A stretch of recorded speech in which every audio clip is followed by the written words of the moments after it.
Hey, everybody.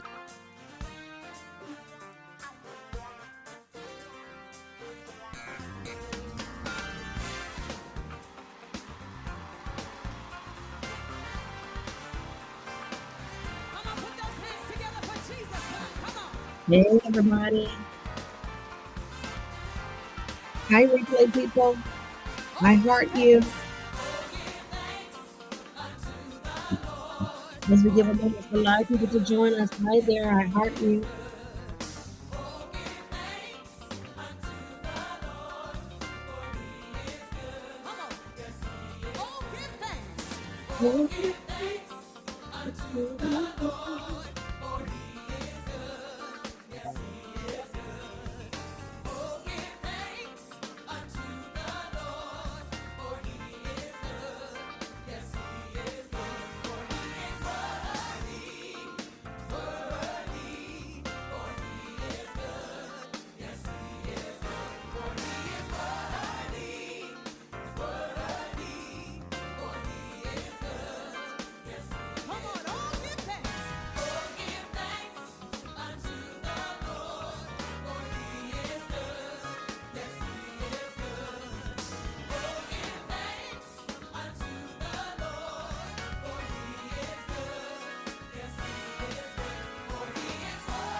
Hey, everybody.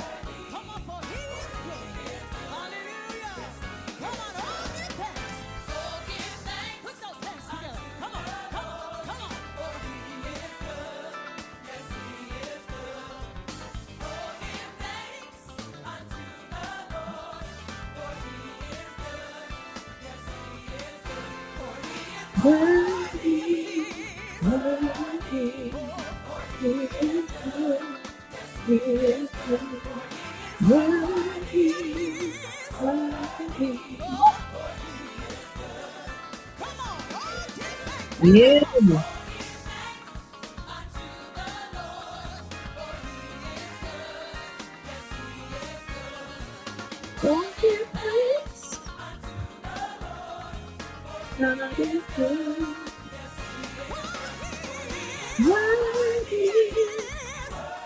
It's my break time.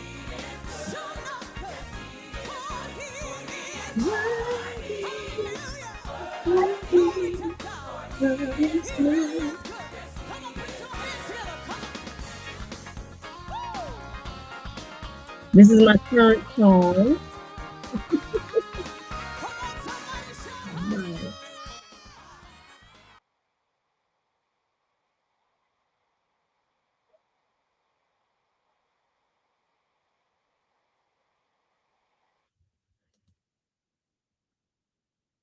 When I get my technology together. I'm working on it. I'm working on it. I'm working on it. All right. Hey, everybody. How y'all doing? Hugs and kisses to everybody. I heart you. Hi, replay people. Hi, live people. And let's see. It says, oops, something went wrong. Okay. Hopefully it's back right. All right. So, happy Wednesday. Happy Wednesday to everybody.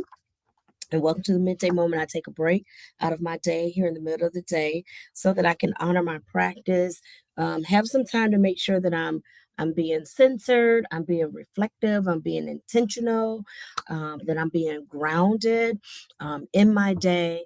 And so I do this for me, and I get a chance to do it out loud, and pray that it encourages you. As I encourage myself. Okay. All right. So, I often repeat that I do the midday moment because uh, turn my email off because it beams and then you know. So I do the midday moment because there's a certain way that I live my life so that I can overcome my purpose, and I share these perspectives with you. There's a certain way that I live my life so that I can live on purpose because I plan to have more peace in my body, more peace in my relationships, more peace in my money. And so I share these perspectives with you. There's a certain way that I live so that I can live out my purpose because I do believe that everybody comes into this earthly experience with certain gifts, talents, and sensitivities to guide us into why am I here? Why am I here? So I share these perspectives with you. So in doing so, I'm a part of a larger network, and we call our practice Kingdom. We study life application. We study life application from a spiritual standpoint, life application from scriptures, from biblical scriptures. You can use biblical scriptures, or you can read biblical scriptures for literature. You can read it literally, and you can read scripture for life application. And so we really, really tap into the life application. And so as we do so, we have different books and different themes and topics. And so we're looking at the life application of five dimensions that we see in the life and the teachings of Jesus that we can apply to our lives. So 5 dimensions, all right? And so we've been building foundation leading up to studying these 5 dimensions. We call Jesus a wayshower. We give reverence and worship to God as the everywhere evenly present spirit of absolute good. So we worship God, we worship love, we embrace and we lift up love. There is faith, hope, and charity, but the greatest of these is love. Okay. Love doesn't mean we just wink at everything, but it means we have a standard of goodness. We have a standard of what is right, what is righteous. We have a standard of how we treat each other, how we treat ourselves. We have a standard of how we commune and communicate. So we exalt. How do we lift this conversation higher? How do I lift my health higher? How do I lift my relationships higher?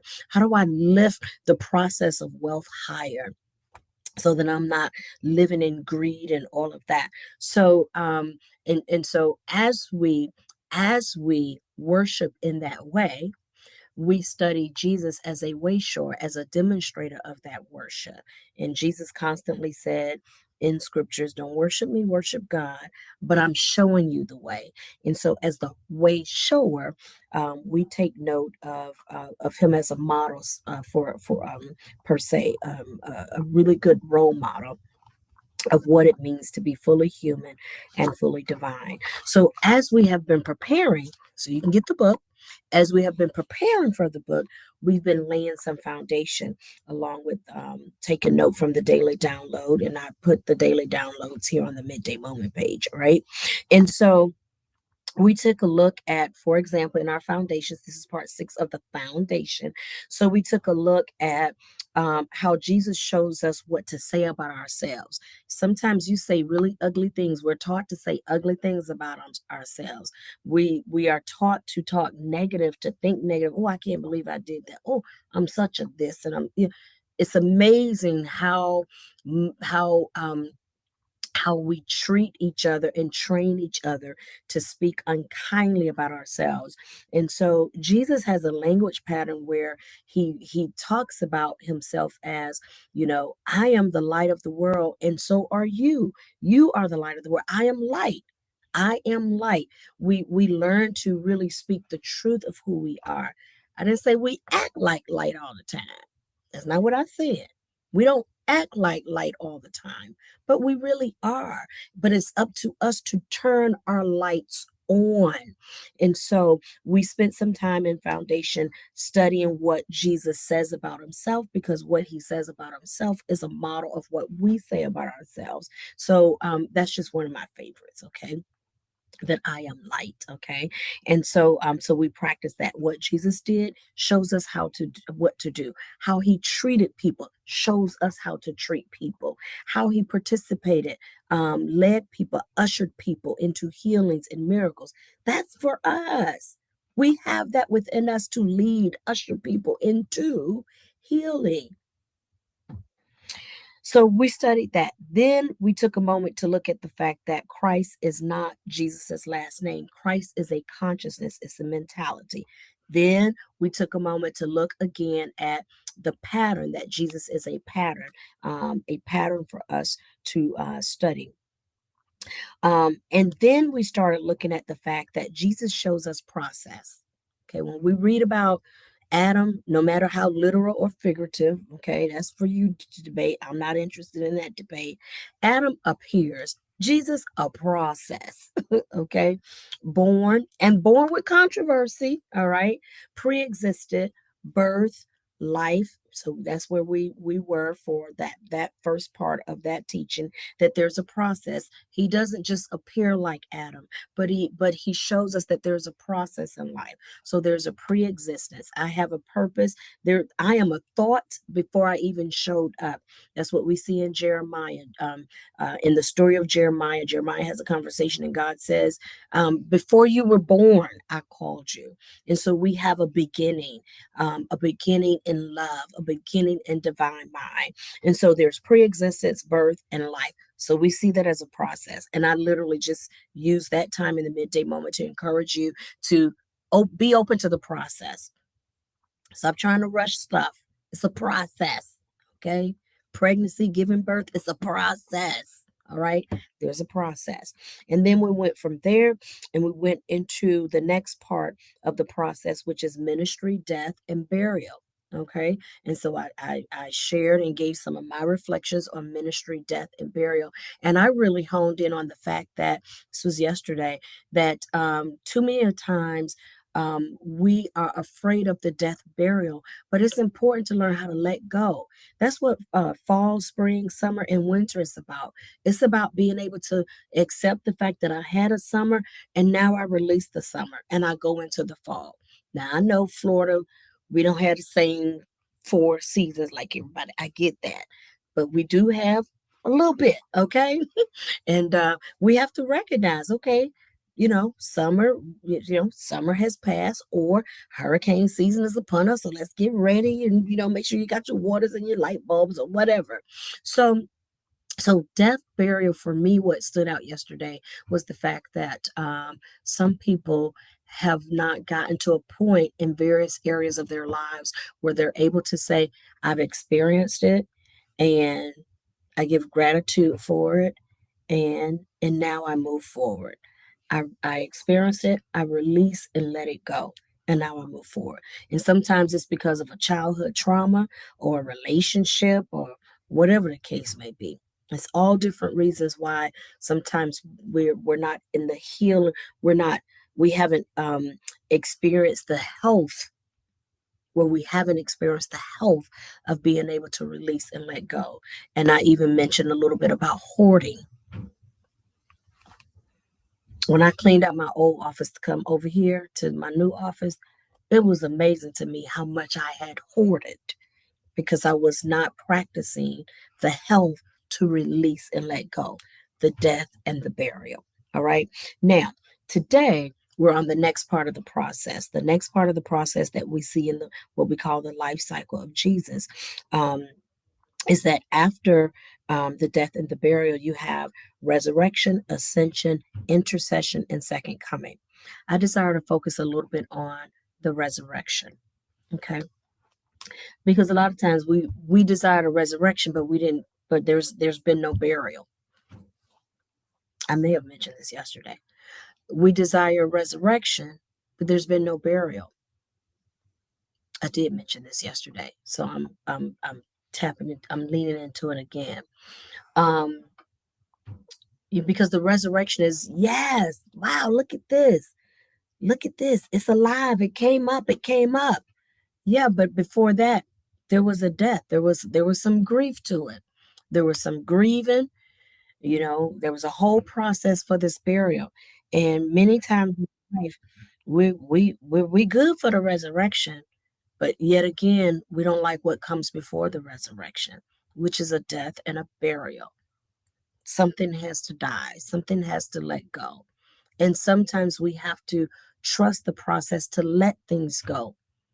I've mentioned before, and I'm going to mention it again. One of my favorite lines in a movie is from a movie called Kingdom. Is it Kingdom or Kingdom Come? It might be Kingdom Come. It's a comedy with Jada Pinkett Smith, Vivica Fox, LL Cool J, Loretta Devine, one of my favorites, Hearts, Cedric the Entertainer. It was full star cast. It was a comedy. Tamala Mann is in there. And so the a part of the storyline is that the father of the family, who does not have a great reputation, Okay. He dies. He transitions from this life to the next. Okay. From what we call abundant life, access to abundant life, to eternal life. So, Lucille, who was played by Vivica Fox, and the wife of LL Cool J, Ray Jr., she's always trying to fix stuff. She's always trying to fix stuff. And there's a line in the movie where she's trying to fix something, and her husband, Ray Jr., played by LL Cool J, says, Lucille, just let it be broken. Just let it be broke. I think he says, just let it be broke. Just let it be broke. And that line resonates so much with me because I like to go out and fix everything. I'm a fixer too. The women in my grandmother, Gigi down in Miami, my grandmother Evelina, my mom. I see myself in my mom. I see my mom and me. Like sit down somewhere. Sit down, Davina. Just sit down. Let some stuff be broken. Let some stuff be buried. Just let a funeral take place. The resurrection will come. Let the funeral take place. Because when you don't let the resurrection happen, you don't experience the glory of God, the glory of love, the glory of hope, the glory of faith. You don't experience it because you won't let it die. And you keep holding on to stuff that needs a moment to be buried. It needs a funeral. And you're creating contention because you will not let it be buried.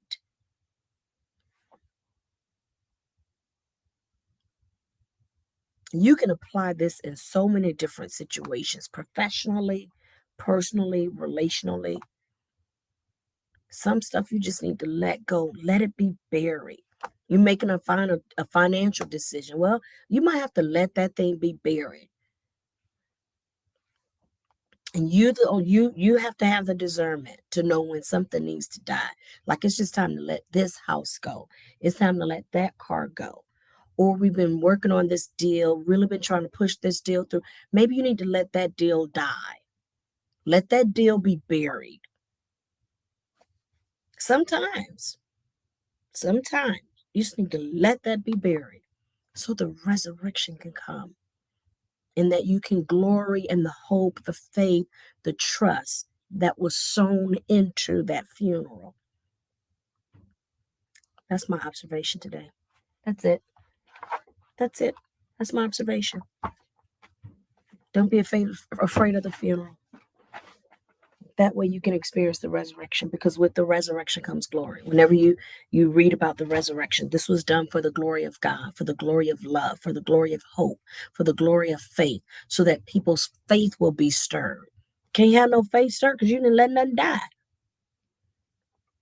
For the benefit of those who don't believe, let it be buried. Let it die. Okay? So that we can then see the glory and the manifestation of resurrecting power. We need that testimony.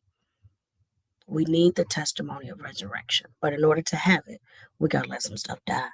Okay? All right. That's it. That's my observation. That's my reflection. I heart you. Thank you so much for sharing in this time with me. I'm really talking to myself, but I do it out loud and pray that it blesses and encourages somebody else. All right. Take care, everybody. Blessings, blessings, blessings, blessings. God bless you and God be you. Take care.